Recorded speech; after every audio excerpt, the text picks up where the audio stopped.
Now, before we dive into the Dutch Revolt itself, it's important to understand what was going on beforehand.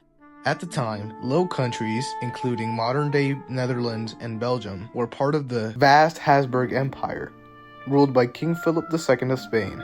Tensions were already high for a few key reasons. First, there were heavy taxes imposed on Spanish crown, which frustrated the Dutch population. Second, religion played a huge role. Most of the Dutch people were Protestants, while Philip II and his empire was very Catholic. Finally, there was a growing desire for independence and local control.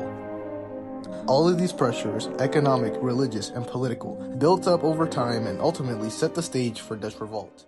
Now that we've gotten past the context section, we can finally move on to the actual story. So, starting off, by the mid-1500s, a series of dramatic events were pushing England and Spain closer and closer to war. Even though neither Philip II of Spain nor Queen Elizabeth of England wanted a direct confrontation.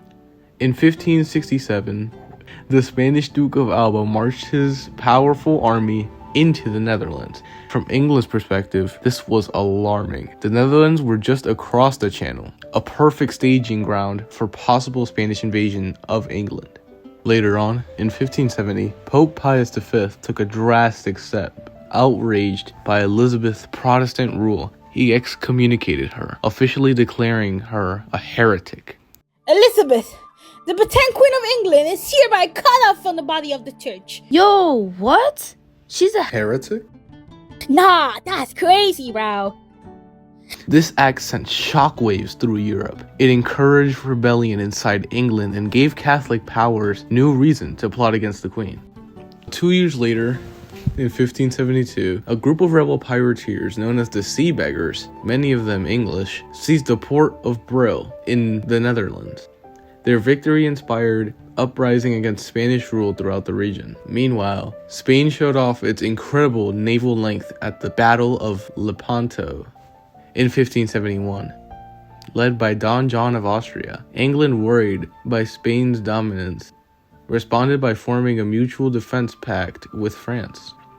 Throughout the 1570s, Elizabeth's daring seamen, John Hawkins and Sir Francis Drake, began targeting Spanish ships in the Americas. The Spanish seas are open for adventure and profit. Drake's legendary circumnavigation of the globe from 1577 to 1580 proved that England could challenge Spain's naval supremacy.